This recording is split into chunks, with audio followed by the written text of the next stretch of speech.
नमस्कार दोस्तों, OCA network में आपका स्वागत है। मैं हूं ओमकार चौधरी। बिहार के नतीजे से सर्वाधिक अगर कोई घबराया हुआ है इस समय,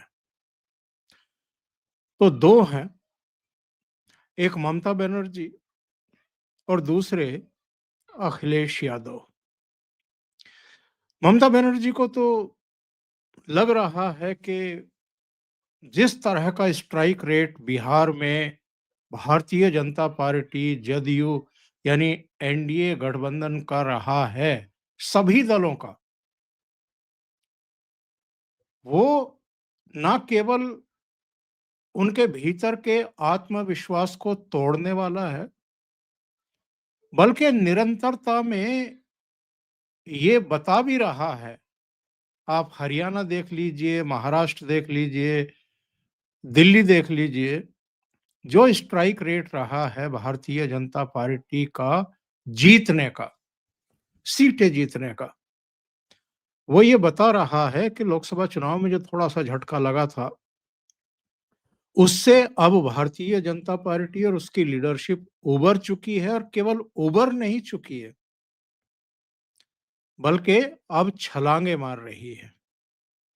और इसकी वजह भी इनकी समझ में आ रही है, उसको ये स्वीकार भी कर रहे हैं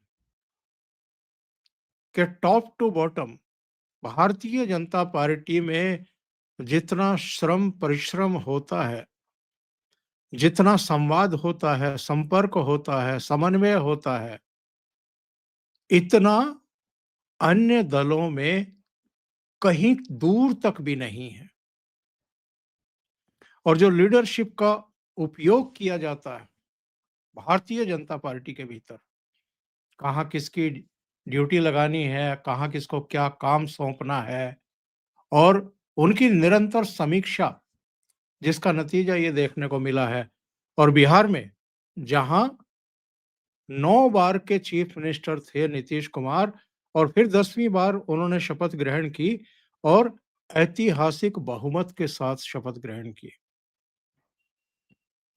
तो अभी अप्रैल मई में 5 राज्यों के चुनाव हैं, जिनमें पश्चिम बंगाल का चुनाव भी है। आप देख लीजिए, जब से बिहार के नतीजे आए हैं, ममता बनर्जी घर में नहीं बैठी हैं, लगातार दौरे कर रही हैं, कभी सड़कों पर मार्च करती हुई दिखाई दे रही हैं, कभी एसआईआर के विरोध में। इससे पहले वक्फ के खिलाफ इसी तरह के वो सड़कों पर मार्च निकाल रही थी, सभाएं कर रही थी, जान दे दूंगी, इस तरह की बातें कर रही थी। और अब तो उनकी बिल्कुल नींद उड़ी हुई है। तो अप्रैल मई में जहां चुनाव होने हैं 2026 में, उनमें पश्चिम बंगाल भी है, तमिलनाडु, पुडुचेरी भी है, असम और केरल भी है। असम और केरल में कांग्रेस की प्रतिष्ठा दांव पर है। बाकी जगहों को लेकर के वो इतनी फिक्रमंद है नहीं, क्योंकि उसका कुछ खास है भी नहीं। पुडुचेरी में थोड़ा बहुत, लेकिन बहुत ही वो छोटा सा स्टेट, केंद्र के अधीन। लेकिन ममता बनर्जी को पता है कि वो चुनाव हारेंगी तो उनकी गति क्या होने वाली है। इसलिए एक तो ममता बनर्जी डरी हुई हैं, दूसरे अखिलेश यादव, क्योंकि अब 2027 के उत्तर प्रदेश, उत्तराखंड, पंजाब, मणिपुर, गोवा के इलेक्शन में भी अधिक समय बचा नहीं है। अभी 2025 के दिसंबर में हम हैं, दिसंबर खत्म होगा तो 2026 कैसे निकल जाएगा पता भी नहीं चलेगा। और बस 2026 बीच में है, 2027 के शुरू में यानी जनवरी फरवरी में तो दुंदुभी बज चुकी होगी चुनाव की इन 5 राज्यों में। 2012 से 2017 तक मुख्यमंत्री थे अखिलेश यादव। उनके पिताजी की मेहरबानी समझिए कि उन्होंने अपना सिर का ताज उतार करके अपने पुत्र, सुपुत्र तो मैं इसलिए नहीं कहूंगा कि बाद में मुलायम सिंह यादव भी बहुत नाराज दिखाई दिए थे अखिलेश यादव से, यहाँ तक कह दिया था कि अगर ये मेरे साथ इस तरह का बिहेव कर सकते हैं, तो ये दूसरों के साथ किस तरह का बिहेव कर सकते हैं, आप समझ सकते हैं। तो उन्होंने अपने सिर का ताज उतार करके अखिलेश यादव के सिर पर रख दिया था। इसके बाद आप देखिए 2017 में तो 2 लड़के यूपी के राहुल गांधी के साथ ये चले गए थे, क्या गति हुई थी। कांग्रेस पार्टी की तो 28 से घट कर के 7 सीटें हो गई थी और अखिलेश यादव की 224-25 सीटों से घट कर के 100 केवल 47 तक ये फिसल गए थे, नीचे फिसल गए थे। 2022 में थोड़ा सम्मानजनक 111 सीटें समाजवादी पार्टी को मिल गई, लेकिन चूंकि प्रियंका वाड्रा को पूरी कमान सौंप दी थी और कांग्रेस अलग से अकेले लड़ रही थी उत्तर प्रदेश में, 2017 की तरह अखिलेश के साथ नहीं लड़ रहे थे, तो कांग्रेस का स्कोर 7 से भी घट करके 2 पर आ गया था। तो राहुल गांधी और प्रियंका वाड्रा को ना उत्तर प्रदेश के नतीजे से कुछ लेना देना है, ना पश्चिम बंगाल के नतीजे से कुछ लेना देना है। उनका अगर थोड़ा बहुत प्रयास रहेगा तो वो उत्तराखंड के लिए रहेगा, पंजाब में ताकत लगाने की कोशिश करेंगे, गोवा में कोशिश कर सकते हैं, मणिपुर में क्या हाल होगा कह नहीं सकते हैं, लेकिन चुनाव लड़ते हुए तो वो दिखाई देंगे। तो जो मैं कह रहा था कि एक तो ममता बनर्जी इस समय डरी हुई है, लगातार सक्रिय हैं, लोगों के बीच में हैं और जिस तरह से वो पोस्चरिंग ले रही हैं अलग-अलग मुद्दों पर, उससे भी लगता है उनका डर। दूसरे इस समय सर्वाधिक डरे हुए हैं अखिलेश यादव। इनको लगता है कि 2017 में हारे, फिर 2022 में हारे, अगर 2027 में भी हार गए, जिसकी पूरी-पूरी शंका है इनको, क्योंकि बिहार के नतीजे और बिहार में स्ट्राइक रेट के बाद इन्होंने मीडिया से बात करते हुए कहा था कि ये जो स्ट्राइक रेट बीजेपी का रहा है, एनडीए का रहा है, जदयू का भी, ये हजम नहीं हो रहा है। और रिजेक्ट इसलिए नहीं कर सकते कि इससे पहले महाराष्ट्र में भी अगर आप देखें तो स्ट्राइक रेट लगभग ऐसा ही रहा। तो महाराष्ट्र, बिहार, दिल्ली और हरियाणा को थोड़ा अलग कैटेगरी में रखें, लेकिन जीत तो वहां भी शानदार हुई है बीजेपी की। तो 6 राज्यों में से 4 में बीजेपी और एनडीए के अपने चीफ मिनिस्टर, अपनी सरकारें बन गई। जम्मू कश्मीर में उमर अब्दुल्ला नेशनल कॉन्फ्रेंस के, झारखंड में झारखंड मुक्ति मोर्चा के हेमंत सोरेन मुख्यमंत्री बन गए। कांग्रेस के पल्ले कुछ नहीं पड़ा कहीं भी, तो वो ठन-ठन गोपाल है। इसलिए वो बेफिक्र भी हैं। कल प्रियंका वाड्रा ने कह भी दिया लोकसभा में, उन्होंने कहा कि हम तो यहाँ बैठ करके यानी विपक्ष में बैठ करके आपको चुनौती देते रहेंगे। यानी उनको पता है कि बहुत लंबे समय तक उनको विपक्ष में ही बैठना है और अब सामने वाली सीटों पर प्रधानमंत्री नरेंद्र मोदी और भारतीय जनता पार्टी के लोग ही बैठने वाले हैं। उन्होंने कहा कि आप चुनाव के साथ हैं, हम देश के साथ हैं। हम यहाँ बैठकर आपका विरोध करते रहेंगे। यानी राहुल गांधी को कोई गलतफहमी हो तो हो, उनकी बहन को तो कोई गलतफहमी नहीं है कि वो सत्ता में नहीं आने जा रहे हैं। अब आते हैं जरा अखिलेश यादव, जो मैंने कहा है कि बेहद डरे हुए हैं। किस तरह डरे हुए हैं? जरा मैं आपको इनका 1 दिन पहले का ही और आज का भी लोकसभा का भाषण सुनवाता हूँ। ये किस तरीके से फैजाबाद से जीते हुए, जिनको ये अयोध्या का राजा बता रहे थे, नया राजा बता रहे थे, अवधेश प्रसाद को यूज़ और मिसयूज़ करते रहे हैं। उनको दलित बता करके या अयोध्या से, तकनीकी रूप से फैजाबाद के सांसद हैं, लेकिन अयोध्या का बता करके किस तरह भारतीय जनता पार्टी को चिढ़ाने का प्रयास करते रहे हैं, उसका एक और दृश्य देखने को मिला लोकसभा में। उनको खड़ा कर दिया गया और उनसे कहलवाया गया कि अभी जो धर्म ध्वजा फहराई गई है प्रभु राम के मंदिर पर, जिसमें खुद प्रधानमंत्री और संघ प्रमुख मोहन भागवत साहब वहां गए थे, उसमें इनको निमंत्रित नहीं किया गया। और ये जानबूझ करके कहलवाया गया ताकि लोकसभा में ऑन रिकॉर्ड आ जाए और ये पूरा देश और दुनिया देखे। और मल्लिकार्जुन खड़गे ने आज ही ये ताना मारा राज्यसभा में कि दलितों को आप मंदिरों में नहीं जाने देते। वास्तविकता ये है कि किसी ने इनको रोका नहीं, बल्कि ये खुद को भी एक्सपोज कर रहे हैं, अपनी पार्टी को और अपने पार्टी के नेता को भी एक्सपोज कर रहे हैं। ये कभी भी जा सकते हैं, कभी भी प्रभु राम के दर्शन कर सकते हैं और उस समारोह के बाद ये गए। जाकर के इन्होंने दर्शन किए रामलला के, लेकिन वितंडा खड़ा करना है, बवाल खड़ा करना है कि हमें नहीं बुलाया गया जी। वहां तो बहुत लोगों को नहीं बुलाया गया, वो भी जाते हैं वहां। 25 करोड़ अब तक दर्शन कर चुके हैं रामलला के, अयोध्या जाकर के, प्रभु राम के मंदिर पर जाकर के। तो ये क्यों नहीं? और इनके नेता अखिलेश यादव क्यों नहीं गए आज तक? अखिलेश यादव क्यों नहीं गए? ये तो उत्तर प्रदेश के हैं, उत्तर प्रदेश के मुख्यमंत्री रहे 5 साल। अखिलेश यादव को किसने रोका है? तो ये खुद को भी एक्सपोज करते हैं, अपनी लीडरशिप को भी एक्सपोज करते हैं। तो सुनिए अखिलेश यादव ने इनसे सदन में कैसे कहलवाया, और उसके बाद में अखिलेश यादव के भी कुछ वीडियो के अंश आपको सुनवाता हूं कि अभी से 2027 को लेकर के किस तरह आशंकित हैं, भयभीत हैं और परेशान हाल हैं। चर्चा एसआईआर पर हो रही थी और ये इलेक्शन कमीशन पर बरस रहे थे।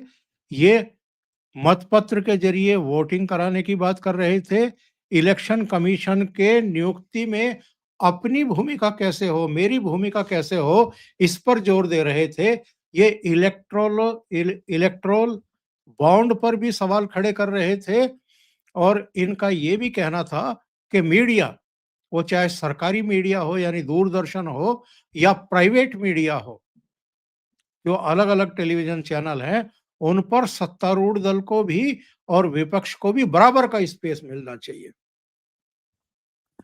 तो मैं आपको सुनवाता हूं, आप सुनकर के खुद भी हैरान रह जाएंगे।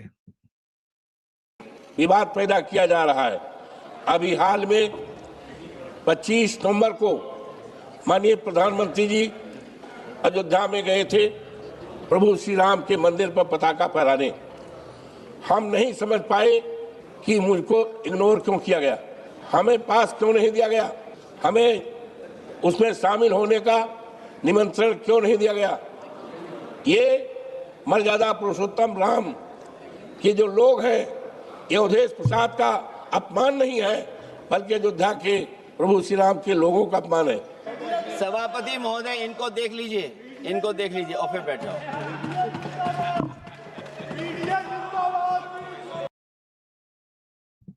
स्पीकर महोदय, इनको देख लीजिए, इनको देख लीजिए। हाथ पकड़ करके उनको उठा रहे हैं और फिर कह रहे हैं कि बैठ जाओ। ये अपने दलित कहे जाने वाले सांसद का सम्मान कर रहे हैं कि हाथ पकड़ करके उनको खड़ा कर रहे हैं कि इनको देख लीजिए और फिर उनसे कह रहे हैं कि बैठ जाओ। लेकिन इसका ब्लेम भी ये किसको करते हैं?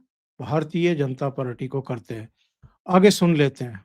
सभापति महोदय, राजभर जी आप बैठिए, आपके नेता सभापति महोदय, वंदे मातरम का भाव ये भी था कि कम्युनल पॉलिटिक्स नहीं चलेगी और कम से कम हमारे उत्तर प्रदेश के साथियों ने कम्युनल पॉलिटिक्स को अंत किया है वहां पर जहां से कभी इन्होंने शुरू की थी। इलेक्शन कमीशन को हम लोगों ने शिकायतें की, यहाँ धांधली होने जा रही है, चुनाव को हराया जाएगा। वहां की सरकार ने मिलकर के किस अधिकारी को पोस्ट करना है, किसको प्रिसाइडिंग ऑफिसर बनाना है, और हम लोगों ने रंगे हाथ पकड़ा लोगों को। एक व्यक्ति को पकड़ा, वो 6 वोट के डाल के आ रहे थे। एक व्यक्ति को पकड़ा जो दूसरी विधानसभा से थे। एक मंत्री जी भाग गए जो हजारों लोगों को लेकर के उस विधानसभा में आए हुए थे। तो ये बातें मैं इसलिए बता रहा हूं कि अगर हमें रिफॉर्म करना है तो रिफॉर्म तभी संभव है जब हमारा इलेक्शन कमीशन निष्पक्ष होगा। इसलिए अध्यक्ष महोदय, मैं कांग्रेस पार्टी के सुझाव से सहमत हूं कि पहला सुझाव उन्होंने दिया है और हम समाजवादी पार्टी के लोग भी ये मानते हैं कि जो इलेक्शन कमीशन के अपॉइंटमेंट का जो तरीका है वो तरीका बदला जाए। वो कम से कम ऐसा हो, पारदर्शी हो, निष्पक्ष हो, दिखे कि हमारी भी कुछ भागीदारी है। इलेक्शन कमाल की बात यह है कि नरेंद्र मोदी के प्रधानमंत्री बनने के बाद इलेक्शन कमिश्नर की नियुक्तियों में भी पारदर्शिता लाई गई है, विपक्ष की भी भूमिका की गई है। बीच में सुप्रीम कोर्ट ने कोई घटना हुई थी, उसके बाद कहा कि सीजेआई बैठेंगे, लेकिन बाद में क्योंकि वो फौरी तौर पर था, कोई एज सच कानून नहीं था, तो कानून बनाया सरकार ने और उसके बाद सीजेआई को हटाया, जिसको लेकर के राहुल गांधी ने लोकसभा में ताना मारा।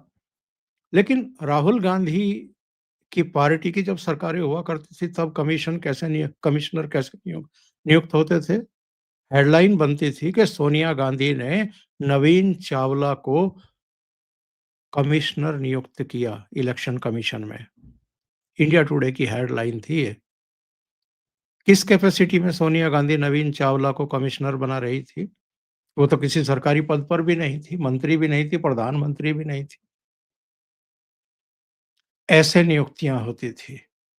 और इलेक्शन कमीशन में रहे मुख्य चुनाव आयुक्त को, एमएस गिल को, टीएन सेशन को कांग्रेस में शामिल ही नहीं किया गया।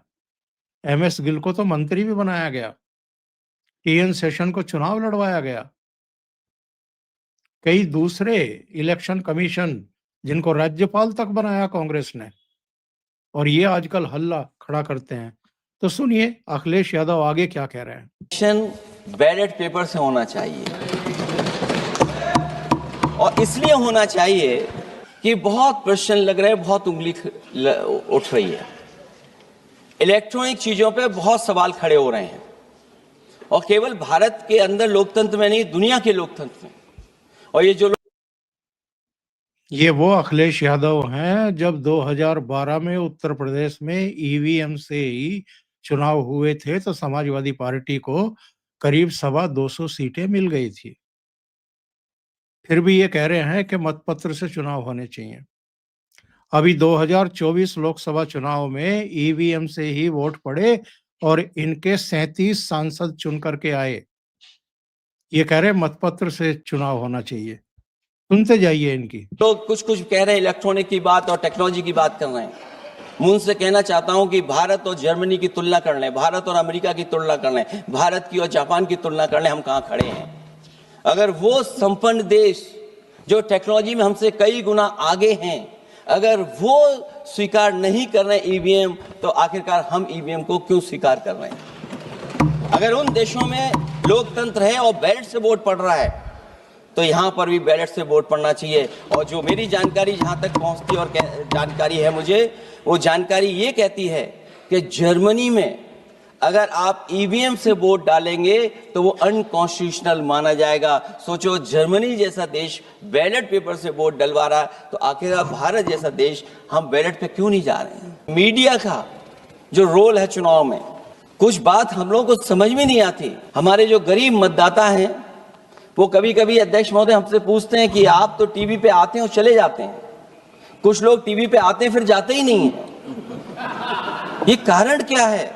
अगर इलेक्शन के समय पर हम पॉलिटिकल पार्टीज को स्पेस अगर बराबर नहीं मिलेगा तो शायद चुनाव निष्पक्ष नहीं होंगे। इसलिए अध्यक्ष महोदय, आपके माध्यम से मेरा सुझाव ये भी है कि चाहे वो प्राइवेट हो चाहे सरकारी हो, मीडिया में बराबर का कहीं ना कहीं हम लोगों को भी स्पेस मिलना चाहिए। इधर एक नई चीज है, नया जमाना है, तो नई चीज है सोशल मीडिया। पहली बार देखने को मिल रहा है कि जहां पर इमेज बनाने के लिए पैसा नहीं खर्च किया जा रहा, अध्यक्ष महोदय, दूसरे की इमेज कैसे खराब की जाए उसके लिए पैसा खर्च किया जाता है।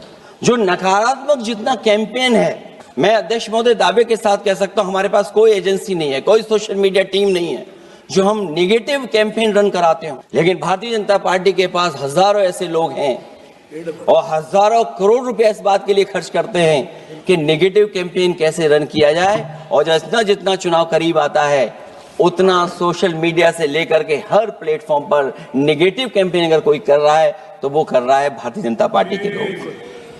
सबसे ज्यादा इलेक्टोरल बॉन्ड अगर किसी को मिले हैं तो सत्ता में बैठे हुए लोगों को मिले हैं। दूसरा कांग्रेस को मिला, कांग्रेस ही हमारे मित्र ऐसे कि हमें नहीं बताते कहां से मिलता है। इनकी पीड़ा फूट फूट करके निकल रही है और ये डर के रूप में निकल रही है। इनको पता है कि जो इस समय विजय रथ चल रहा है भारतीय जनता पार्टी का, जिस तरह का उनके पक्ष में माहौल है, जो प्रधानमंत्री नरेंद्र मोदी की लीडरशिप की जो एक क्वालिटी है और जो उनकी लोकप्रियता है, वो रत्ती भर कम नहीं हुई है। और उत्तर प्रदेश में तो चूंकि योगी आदित्यनाथ का नेतृत्व भी है और उनकी अगुवाई में उत्तर प्रदेश में आमूलचूल बदलाव देखने को मिल रहे हैं। एक भयमुक्त समाज देखने को मिल रहा है, पूंजी निवेश आ रहा है, कंपनियां आ रही हैं, इंफ्रास्ट्रक्चर मजबूत हो रहा है। उत्तर प्रदेश की छवि ही बदल दी है उन्होंने। इसलिए अखिलेश यादव की नींद उड़ी हुई है। अभी के लिए इतना ही। बहुत बहुत धन्यवाद। अगर आपको ये चैनल और इसके कंटेंट पसंद आ रहे हैं तो लाइक करें, कमेंट करें, वीडियो को शेयर भी करें। अभी तक अगर आपने ये चैनल सब्सक्राइब नहीं किया है तो सब्सक्राइब कर लें, साथ में लगे बेल आइकॉन को दबा दें ताकि आगे आने वाले वीडियो और उनके नोटिफिकेशन आप तक पहुंचते रहें। बहुत बहुत धन्यवाद। नमस्कार।